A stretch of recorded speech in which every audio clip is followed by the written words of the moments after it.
Buenas, les saludo en el amor del Señor Jesucristo. Por la gracia de Dios soy el pastor Tito Ponte y quiero compartir con todos ustedes un testimonio de poder, de cambio y de transformación en el nombre del Señor Jesús, de un hermano y su experiencia personal con el Señor Jesucristo para la gloria del Señor Jesús. Este hermano viene de una familia disfuncional, de un padre alcohólico y agresivo y de una madre católica devota. Es así que toda su niñez transcurre en medio de toda esta violencia y todas estas agresiones de parte de su padre a su madre. Tanto que este niño muchas veces tenía que correr y esconderse, ya sea debajo de la cama o en el ropero o en cualquier lugar, para no ser alcanzado por este padre alcohólico y sufrir las mismas agresiones físicas y psicológicas. Es así que un vecino se convierte al Señor y con el consentimiento de su madre lo lleva a la escuela dominical en una iglesia. Ahí es donde siente bastante amor y bastante comprensión por parte de los hermanos y las hermanas. Ahí es donde aprende a orar, aprende las palabras del Señor Jesús, aprende a cantar y adorar al Dios vivo y sobre todo encontrar mucha paz en su corazón, mucho gozo en su corazón.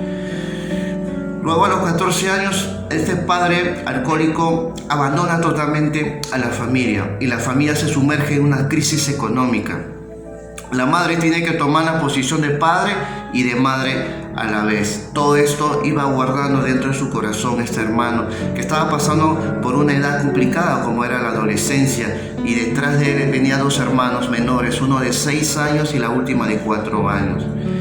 Cuando era joven, eso de los 16 años, comienza nuevamente a ir a la iglesia, a buscar esa paz y ese gozo que había conocido y había encontrado en la escuela dominical de niño. Pero su experiencia personal fue totalmente diferente. El pastor que estaba a cargo de los jóvenes, al parecer, estaba pasando por momentos difíciles en su vida espiritual y los líderes no se reafirmaban en la fe. Y los jóvenes eran de doble ánimo, que es cierto que de la puerta de la iglesia para adentro sí cantaban, adoraban al Señor, y muchos daban lectura bíblica, pero de la puerta de la iglesia para afuera seguían igual, seguían frecuentando a otros jóvenes de dudosa reputación, otros seguían sumergidos en el alcohol, otros en el cigarro, otros seguían rebeldes, viviendo su vida, rebeldes contra sus padres, hablaban palabras de grueso calibre, palabras necias, es decir, palabras ociosas. Y entonces este hermano el joven pensó que así era la vida cristiana evangélica, solamente una mera religiosidad. Es así que luego comienza a concurrir con otros jóvenes, con otro grupo de jóvenes en el cual empieza a mostrar nuevas cosas para este joven. Me estoy refiriendo al movimiento dark gótico. Dark significa oscuridad y gótico significa alternativa, estilo de vida. Y este grupo y este estilo de vida tenía sus doctrinas, tenía sus creencias. ¿Cuáles eran? Eran de que el adolescente, para pasar a ser joven y de joven a ser joven maduro, iban a pasar por etapas de melancolía, etapas de agonía, etapas de tristeza, etapas de depresión y por ende a la etapa del suicidio. Y que la única forma de pasar todas estas etapas era por medio de la fortaleza y la paz de la oscuridad de la noche. Solamente la oscuridad podía ayudar al joven, porque solamente la oscuridad comprende y entiende a esta clase de jóvenes que sufren mucha depresión y mucha melancolía. Tenían un estilo peculiar los jóvenes de vestirse. Aparte que tenían peinados estrambóticos, se vestían siempre de negro. Su vestimenta tenía que ser siempre de color negro, o a veces podía variar de color rojo. Los hombres se pintaban los ojos, se pintaban la boca, se maquillaban de una forma pálida para parecerse a los muertos. Las mujeres se pintaban en forma sensual, llamativa, erótica. Sus vestimentas eran aristocráticas de siglos pasados. Usaban muchos dijes de gato, de calavera, de murciélago, de muchos dijes o aretes también, que les servían para abrir puertas y sumergirse en lo profundo de la oscuridad. Su música era una música tétrica, una música triste y una música melancólica. Era una música subliminal y muchas veces estas músicas eran consagradas a los demonios. También en estos antros corría mucho alcohol, mucha droga, mucha fornicación, mucho adulterio, mucho sexo ilícito había. Era un caos y una destrucción. Y este joven se fue sumergiendo a lo más profundo en este movimiento, pero se daba cuenta que cada día más se sentía vacío.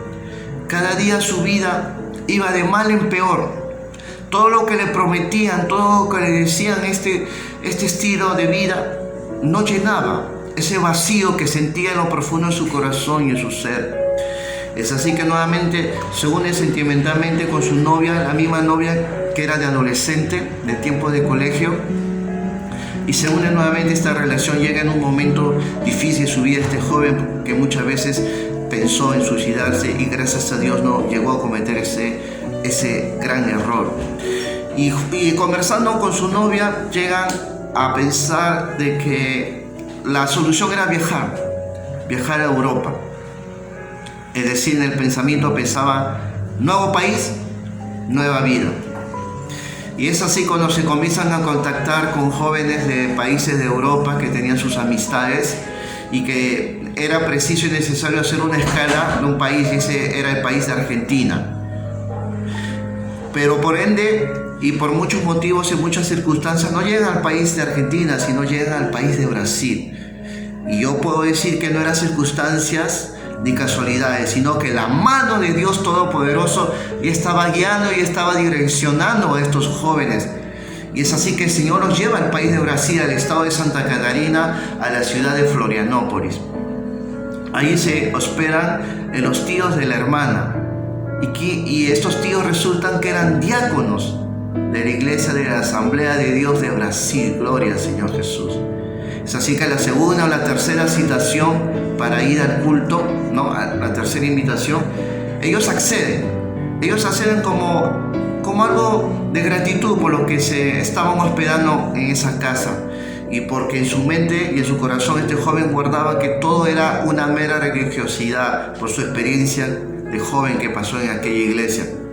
Pero no saben que ahí iba a acontecer y iba a suceder algo tremendo y glorioso en su vida de estos jóvenes que iban a cambiar totalmente su vida. Llegan a la iglesia era una iglesia pequeña, pero era una iglesia poderosa en el Señor. Una iglesia donde se movía el poder del Espíritu Santo, era tremendo, tanto que hasta las paredes y los pisos se movían de la presencia de Dios, mis amados hermanos y hermanas. Este joven llega y en la puerta del ingreso de la iglesia ya estaba sintiendo algo en su corazón.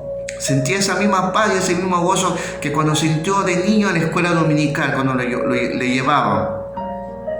Entonces se ingresa y el pastor justamente estaba predicando de la parábola de hijo pródigo, Lucas capítulo 15. Y esa palabra entró a lo más profundo de su corazón, en su ser de este joven. Y mientras seguía oyendo la palabra, comenzaba a llorar. Comenzaba a llorar como nunca antes había llorado, ni aun cuando era niño, de todo lo que había sufrido. Era algo tremendo. Y comenzó a sentir un fuego dentro de su corazón. Un fuego tremendo dentro de su corazón. Era la palabra que estaba hablándole, en el cual lo estaba confrontando y lo estaba desnudando cómo estaba su situación delante del Señor Jesucristo. Y seguía llorando. Y cerraba los ojos y lloraba. Y sentía y oía la palabra. Era como un martillo cuando le daba a su corazón.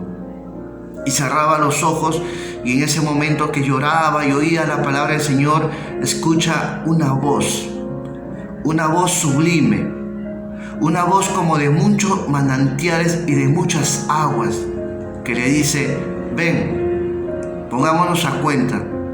Si tu pecado fuese como la grana, serán emblanquecidas como la nieve. Y si tus pecados sean como rojo como el carmesí, serán blancas como la lana. Pero era una voz sublime, tanto que de los ojos que están cerrados, yo abro mis ojos. Y digo que abro mis ojos, mis amados hermanos, porque este es testimonio de este joven que yo estoy diciéndoles a ustedes. Soy yo. Es mi testimonio de mi conversión. Y cuando oigo, mis amados hermanos, esa voz sublime, esa voz llena de amor y de misericordia, yo abro mis ojos y veo al pastor que estaba frente mío y me dice: ¿quieres recibir al Señor Jesucristo como tu Señor y Salvador? Yo no sé, mi amado hermano, cómo llegué y cómo pasé adelante, no lo sé, no lo recuerdo. Solo sé que cuando oí esa voz sublime, esa voz de amor, de muchas fuentes de agua, de muchos manantiales, yo abrí mis ojos y ya estaba adelante. Y yo le digo al pastor: sí, quiero recibir al Señor Jesucristo. Quiero que el Señor Jesucristo me perdone. Quiero que el Señor Jesucristo me reciba.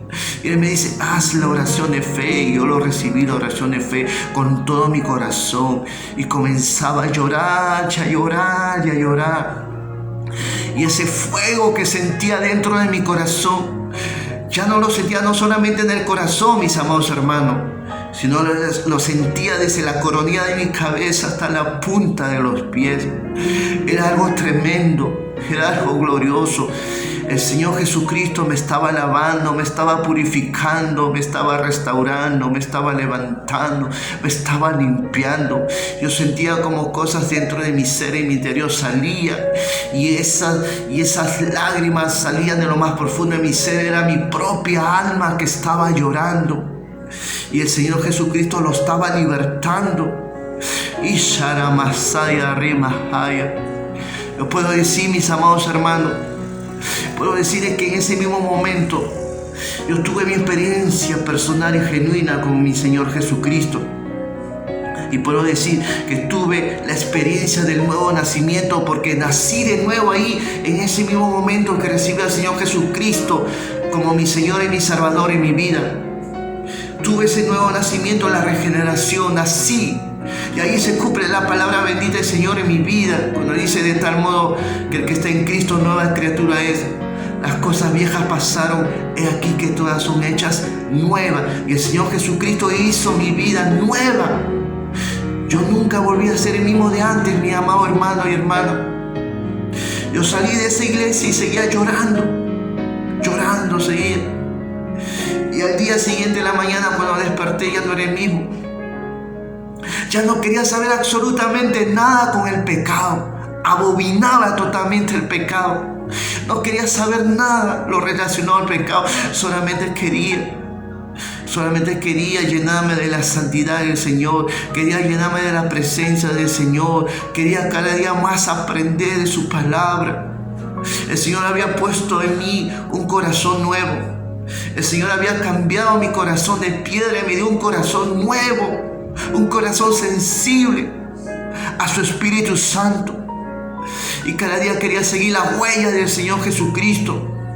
Quería solamente agradar a mi Señor. Iba y predicaba la palabra del Señor Jesucristo.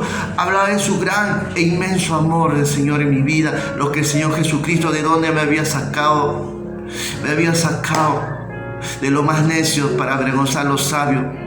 Me había sacado de ahí, de lo más débil para avergonzar a los que dicen ser fuertes. Y de lo más vil y menospreciable me sacó el Señor Jesucristo. Gloria al Señor Jesús. Y tengo una experiencia también personal muy aparte en lo que es mi llamamiento, que si Dios permitiese también lo compartiré con usted. Mis amados hermanos, este es el testimonio de mi conversión, cómo conocí al Señor Jesucristo. Espero que haya sido de bendición a ustedes, jóvenes, hermanos y hermanas, de que aún si son convencidos se conviertan al Señor Jesucristo. Y tiene el Señor grandes propósitos para nuestras vidas. El Señor nos ama con amor eterno. El Señor es bueno, mis amados hermanos. Este es el testimonio de mi vida, de mi conversión del Señor Jesús. Hoy por hoy estoy haciendo la obra del Señor Jesucristo. Estoy en una obra nueva que por la gracia de Dios ya cumplió 3 años. Casa de Dios, Puerta del Cielo, Atahuantinsuyo. Es una obra que nació de la Iglesia Central, Puerta del Cielo, de nuestro amado pastor Rodrigo Espinosa Celadita.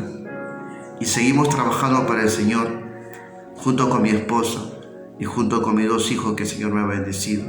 para la gloria del Señor Jesús. Muchas gracias, mis amados hermanos. El Señor los bendiga. Amén.